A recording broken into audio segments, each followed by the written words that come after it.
on our way to the huge swap at the Evergreen Brickworks, and yeah, hopefully we'll grab some cool stuff. Let's go check it out. This is Confessions of a Refashionista.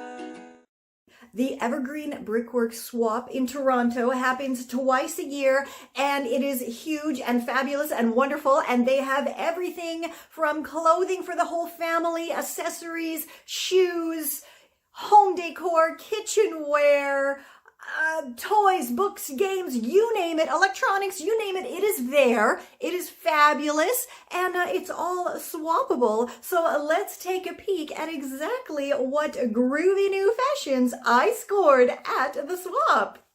So this time at the swap, I definitely used most of my swap tickets to kind of refresh and renew my kiddo's spring and summer wardrobe because she's outgrown a lot of the stuff from last year.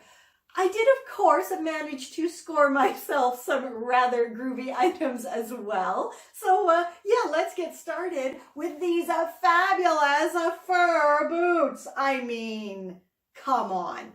My daughter actually spotted these and said, "Oh, Mommy, look, those monster boots look small enough to fit your little feet." I do have very little feet, and she's constantly threatening that once her feet are big enough, she's going to steal all my shoes. And yeah, her feet are now almost big enough to do that.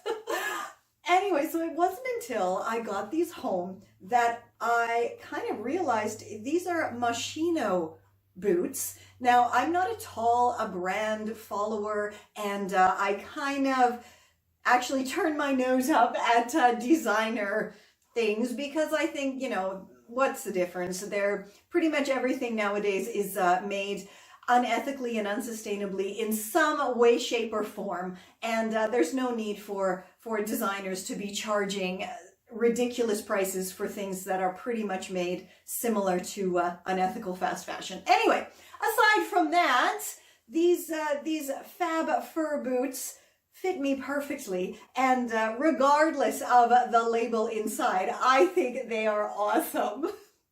Skirts are something that I kind of can take or leave. I'm not a big fan of skirts. I'm more a jumpsuit and dresses kind of gal. And so when I saw this skirt, I really wasn't sure, but I do love the pattern. It is fantastic.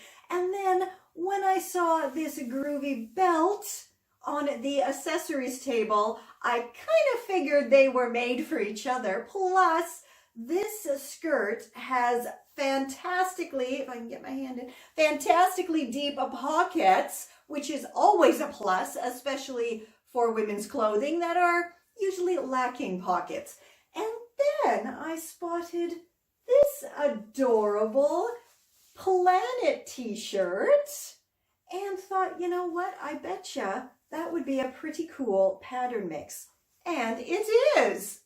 Moving down the line, we come to this rather adorable cropped t-shirt that caused a bit of a scandal apparently at the swap, and I shared this story just the other day over on my social media, and I am loving the reactions that I am getting from people. You guys just throw so much positivity at me. It is wonderful. Mwah, thank you so much. So, for those of you who haven't already read the story, I was simply going through the rack with my daughter and picked this up, you know, was having a look at it like you do at a swap, and the woman beside me, who I don't think was much older than me, if older than me at all, kind of gave me a bit of a tisk look and said, are you really going to take that?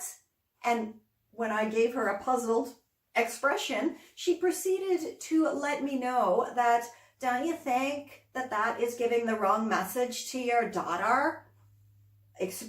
Pardon my garden. No, I do not think so. I am teaching by example and showing my daughter that it's perfectly okay to love your body just as it is, regardless of how big you are, how small you are, how old you are, how young you are. That is simply ridiculous. And so I gave her a tiny bit of a lecture about body positivity and how her attitude is the attitude that continues to spread all of this negativity out into the world and causes our sons, daughters, pretty much everybody to have crappy body images. I mean, come on, what a horrible thing to say to a stranger at a swap. Anyway, I got the top.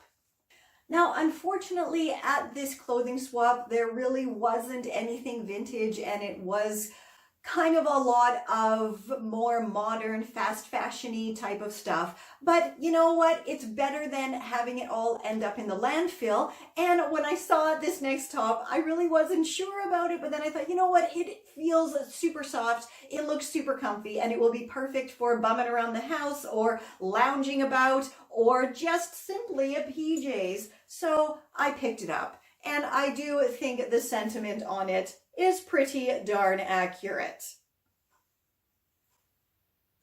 I was actually looking for a lightweight, fine knit sweater for quite some time. So when I spotted this one, I was absolutely thrilled. And it was kind of on a rack a little bit farther away from me. So I did have to quickly kind of saunter over and pluck it off before anybody else grabbed it. But yeah, it is wonderful and soft, and it is the perfect lightweight sweater for throwing over something on a cool summer or spring night. This next blouse I saw and was kind of concerned that it might be a little bit small for me because, you know, it looks quite small. And I got it home and put it on, and it was too small in the chesticle area. But what did I do?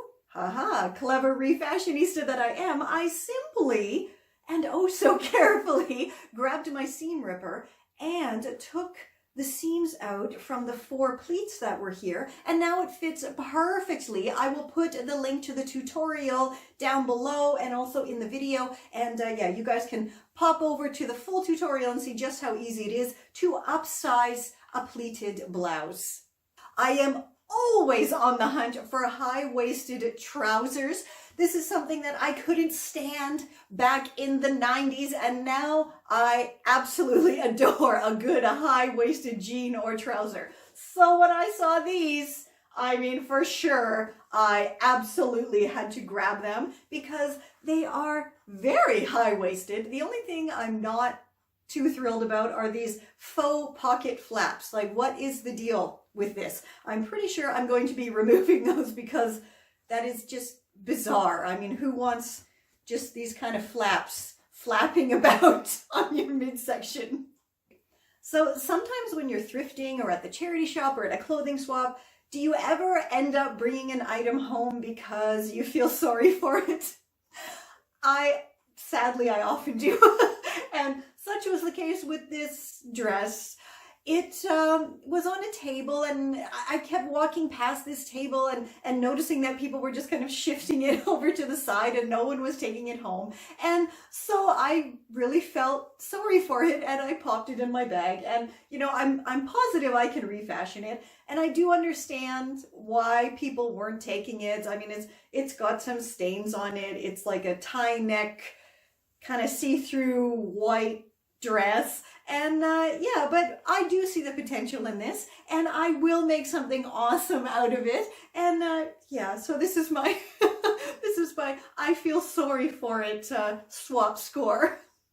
And last but certainly not least is what I am wearing. This absolutely fantastic kind of dressy play suit plus this groovy vintage scarf. And yeah, here's my scarf wearing tip.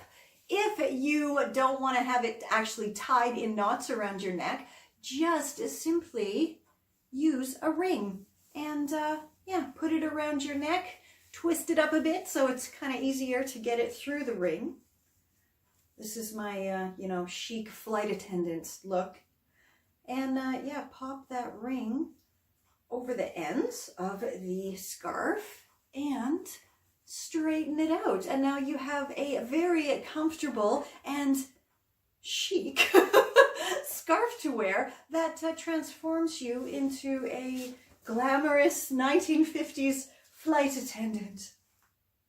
If you would like to see more swap and thrift and charity shop haul videos, please do let me know in a comment below. And as always, head on over to my Confessions of a Refashionista at awesomesauceashatteria.com for loads of tips, tricks, tutorials, upcycles, DIYs, articles, you name it, it's over there. And share your fave tutorials and articles with your online circles. And let's get everyone living a more eco-refashionista lifestyle. And until next time, I'll catch ya on the zigzag.